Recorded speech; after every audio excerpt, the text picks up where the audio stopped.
Hello, TopFanRivalry followers, and welcome to another edition of Unraveling the Red Sox. That's Mikey. I'm Bill. Life is good. Mike, how are you doing, my friend? Life is good, Bill. I mean, not necessarily lately if you're a Red Sox fan in particular, but up here in Boston, things are okay. We're not totally paying attention to the Red Sox yet as a collective. We certainly are on unraveling the Red Sox, but you know, up here in Beantown, there's a lot more going on than just the Sox these days.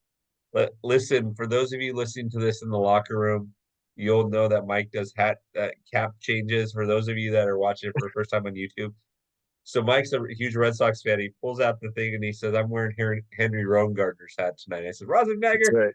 So it's Funky butt loving. yeah, nothing but give him the stinky cheese, right?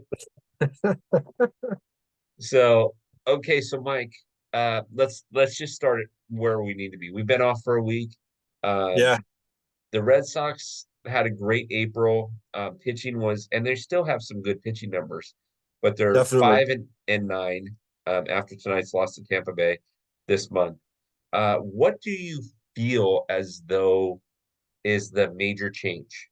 What's happened? Well, Bill, before we took our little hiatus, the Red Sox were lighting the world on fire. So I think that you are the one to blame I'm the jinx. I'm the for jinx. delaying our weekly conversations for Woo! a few weeks. Woo! Uh, but you know what? We've run into to a couple good teams. Minnesota, uh, you know, Washington we took care of. Uh, we took Tampa. The Rays and the Red Sox over the past couple of years have had such evenly matched teams that it didn't matter where they were in the order from three to five or two, wherever they were in the standings. They always play each other tough. And first round goes to the Rays, but we'll see them after a few trips out to or a few days in St. Louis. We're in Tampa again at the Trop, and we'll see if we can even the matchup. And Yeah. and again, they were all really tough. Uh, Close point. So So so here's the thing. Um, yes, you have St. Louis. I'm starting to try to I hate to say this, but you kind of had said this early on in the season that the Red Sox, when they were playing really well, you were looking at it and going, "Hey, we'll ride this wave." Well, it looks like the wave's kind of coming down and crashing a bit. But yeah, to my thought pattern, I'm looking at it and I'm thinking, you guys still have some pretty good pitching, and you just have to stay within yourselves. Just stay within yourselves. Take care of the teams that are in your division. yep, yeah, definitely. And unfortunately, it didn't happen this week. But we are also still playing uh with the best bunch of guys that you've never heard of. You know, I uh, love how you say that. Best bunch of guys that you sure. never heard of. I mean, you're starting to hear about Jaron Duran, and hopefully Devers. But besides that, you know, uh, unless you're living the Red Sox, you probably don't know the rest of the team. You don't. You're starting to get familiar with Bentutin since the beginning of the season.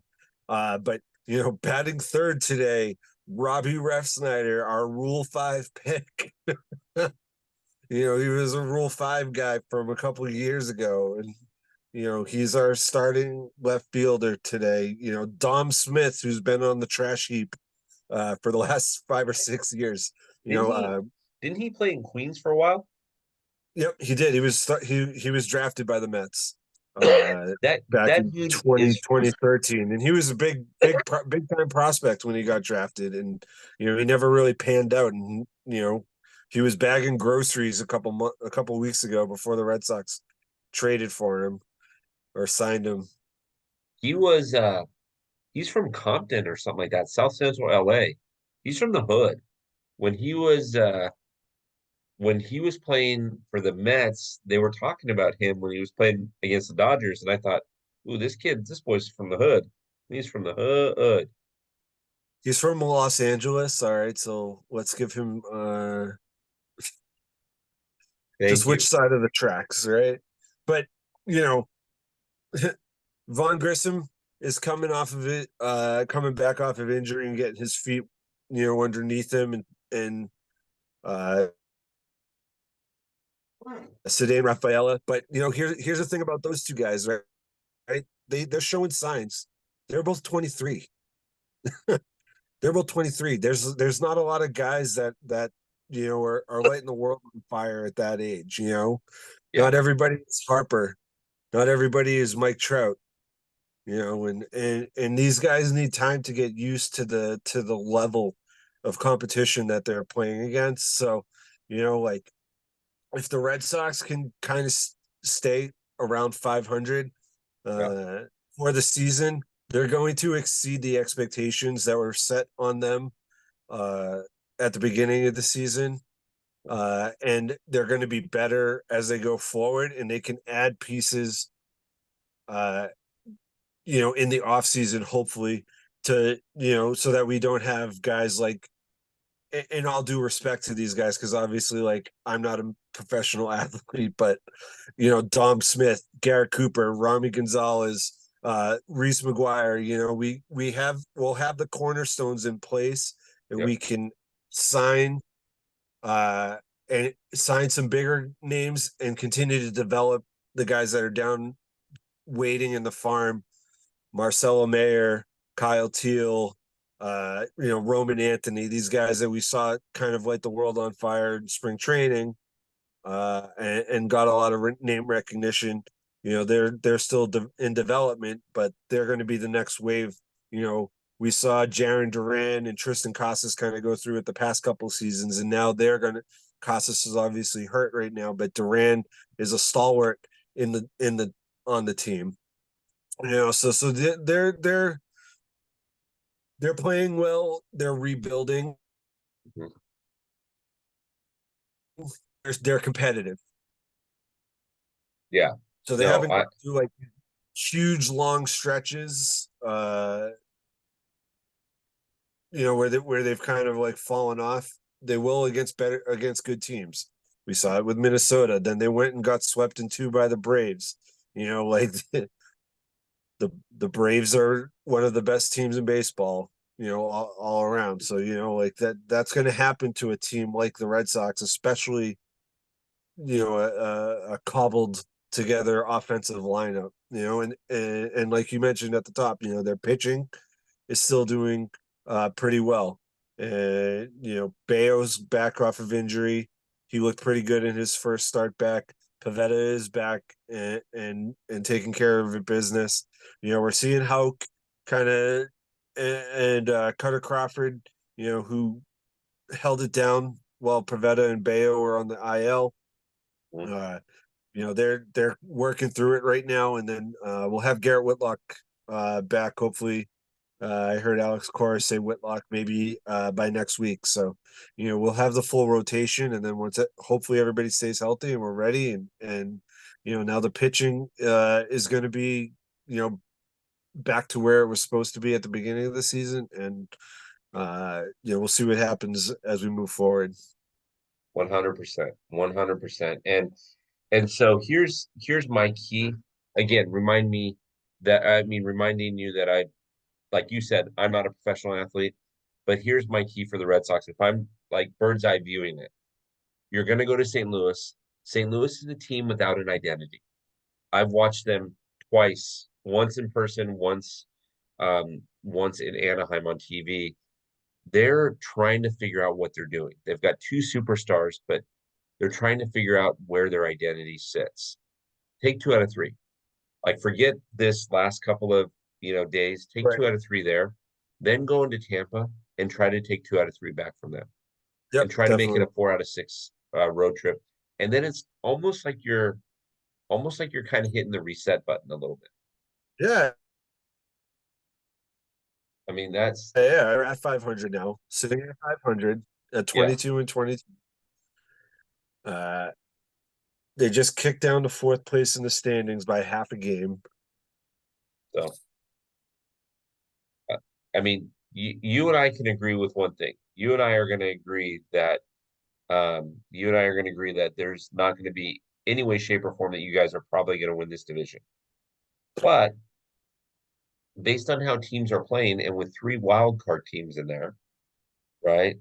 You have a shot at a there probably is going to be at least one wild card team coming out of your division, if not two. And I think that the Central will separate itself enough.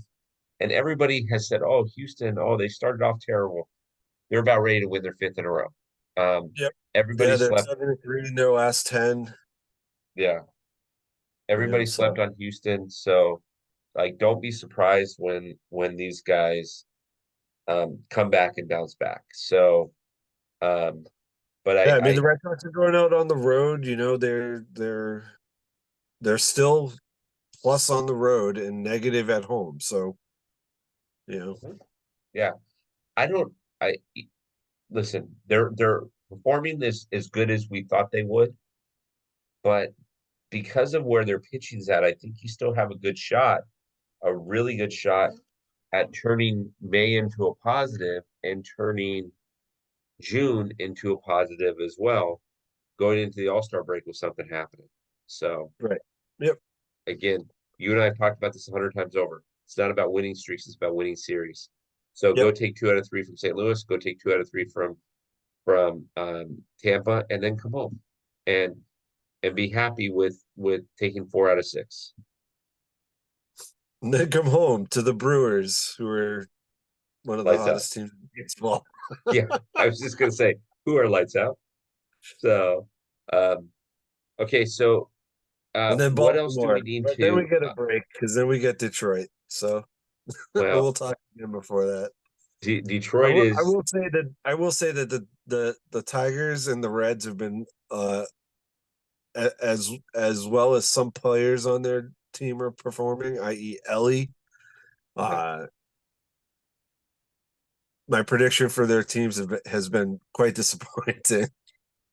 Well, You there. have the Tigers who have some of the best pitching in the American League, Mhm.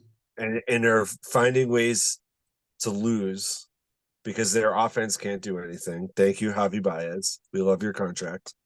Uh, and the Reds are almost the exact opposite, where they have like all star level young all star level lineup, and uh, you know they're Alexi Diaz has been blowing it for him lately, right? So like you know their pitching is letting them down. So you know that's why we prognosticate though. It's fun. It's fun to make those predictions. Let's see what Uh, happens. 1,000%, 1,000%. I get to do it in the comfort of my own home. Get to shake my head and go, all right, whatever. Yeah, yeah, Um, yeah, but yeah. I have to tell you, Nobody. The I have to cloak tell. of anonymity is upon us. Yes, yes. I have to tell you though, my friend. Sometimes when you watch a game, you think, what were you thinking? But I also realize that some of these guys that are playing out there are half of our age, and Yeah, they haven't had the same experience, haven't watched as many. I mean, I keep telling everybody that'll listen, you're in May now. If you want to play in October, you have to by the end of the month eliminate mental mistakes. Physical yeah, mistakes are going to happen. Listen, we're coming into hot season. You guys get human out there. Ground ball to shortstop, you air mail it to first base. It happens. Ball gets whatever, right? Not the end of the world. But at the at the same time, um, you got a runner on second, ground ball to right field. If you can't get him out, don't throw through. Throw to the cutoff man. Because if not, you might be up by a run and that run scores to tie it. And the guy goes from first to second, and now you put him in scoring position because yep, you wanted to show people how good your arm is. That's a mental mistake. right. I mean, it's stupid crap like that that drives me nuts when I'm watching games. And I will, pull it kind of back to our main topic here about the Red Sox is, over the past couple seasons, the mental mistakes has been something that has really hurt them. Yes. Uh, and while they are still making them here and there, I think that they've really kind of cut down on the number of errors that they've been making lately. And I think that that's part of the reason why they've been in games so late into games as they like kick down Well, the not line as they've been in years past is because they're not making those mistakes. And I will you know I don't get to watch a ton of games live, uh but I was watching the Yankees and Twins game the other day with Chris Paddock pitched, mm, and Willie Castro was making so many mistakes out in left field, and Austin Martin too. You know, yeah. uh, throwing behind runners and allowing runners to get extra bases. And that when you make those little mental mistakes, it leads to more runs. And especially if you're going up against the Yankees, like they're going to take advantage of that. Well, Uh, and it is exactly what happened to them. So well, those mental mistakes definitely uh, mm-hmm. Play are into it. are huge, are as detrimental as like winning series instead of streaks is to successful baseball. So it's not always sometimes it's the trees and sometimes it's the forest. So Right. Well, one of the things, Mike, that we don't talk about nearly as much anymore, and I wish that we did, and you just mentioned it, the the extra like taking advantage of things. The word that they used to use a lot in baseball broadcasting was stress pitches, right? And that, stress pitches are when you make those mental mistakes, now you got to run on second or third, or you're making the pitcher not just think about throwing a strike, you're making the pitcher thinking about, okay, there's runners on, look at where they're at, the score, things like that. So you're adding the extra stress level. yep, Paddock's a perfect example, man. I watched that game too, and this poor guy, he couldn't catch a break, and it just is what it is, right? And yeah, you don't give good teams extra strikes, extra extra at bats, opportunities. extra outs. You just don't do it because if you're going and again, it's a long season, but it's I mean the Astros are a perfect example right now. They're in the stretch of a 30 game or a 29 game stretch in 30 days. You're going to go through one. I'm going to go through one. It sucks, right? But if it's the first game of the series, now all of a sudden you make those stress pitches. He's got to throw extra pitches. Now you're in the bullpen early, which throws off the Hmm. whole series. Yep, So definitely. yeah. So no, I get what you're saying, man. I appreciate that. Well, Mike, before I do any top fan rivalry stuff, tell me what else do we need to pay attention to this week as we're unraveling the Red Sox? Is there any keys to success? Is there any things that you hope to avoid? Talk to me, talk to me, talk to me. I want to see the pitchers coming off of their injuries, that are coming back into the rotation, continue to ramp up and pitch their games. Bayo, a lot of starting and stopping because of injury. I want to see him, really utilize a lot of the education that he's getting Yep. from Pedro, from Veritek. The guys that have been there, the guys that have done it at a high level with success, and use that. So I'm excited to watch him continue to develop and into the ace of this staff. I want to keep watching these young guys develop that we talked about at the beginning of our conversation. They're down at the bottom of the order at 8 and 9, Grissom and Rafaela, uh, which is great because we know that they're not going to hit 345, but what they're going to do is they're going to start to learn how to set the table for the top of the order in the next couple seasons. Uh, so I want to see them continue to develop and watch their at bats and the way that they utilize a strike zone. What pitches are they swinging at? What pitches are they taking? And and what we and something that we touched on and talked about in the pre-show, which was, we started our pre-show about 40 minutes before. That happens. I wish you guys could hear it, but it's in the vault. But we talked about how Devers is trying to hit 5-run home runs in every at bat. So I really want him to not feel the pressure of having to feel like he has to hit a 5-run home run every time he's at bat. To put all the weight of the team on his shoulders.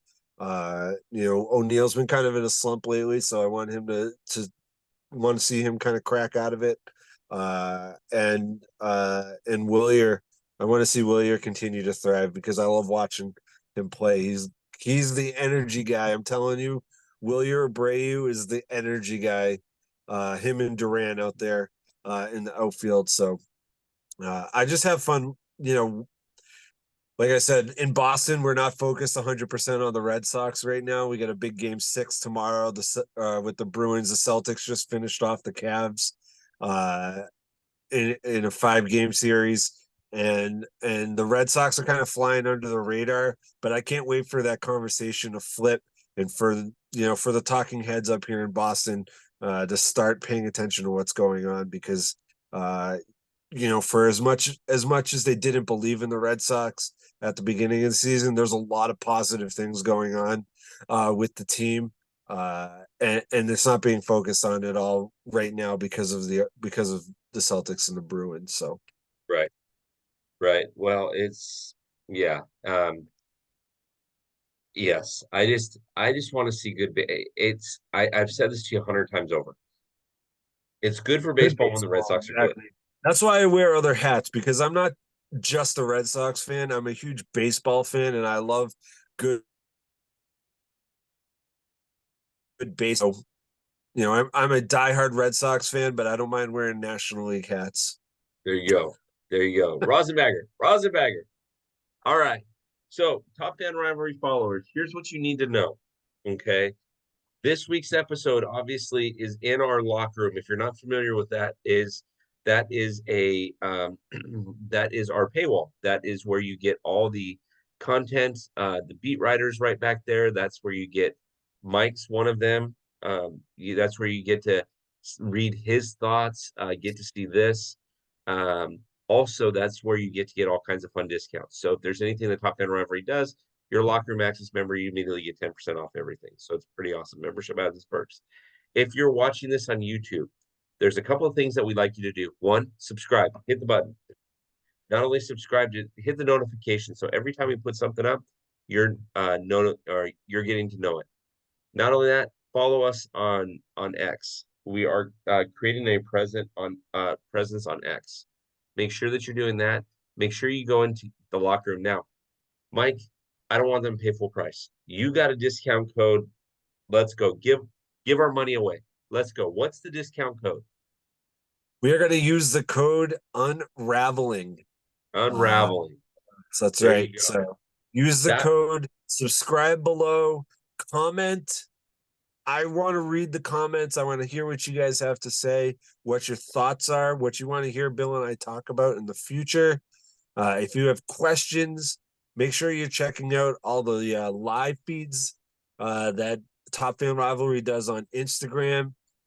Get involved because we love to hear from the Top Fan Rivalry community. 100%. And like you said, I love it.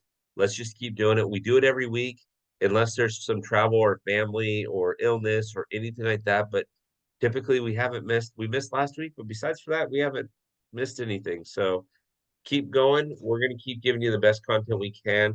Mike, have a fantastic weekend, and we'll talk to everybody soon. Bill, take care. You bet.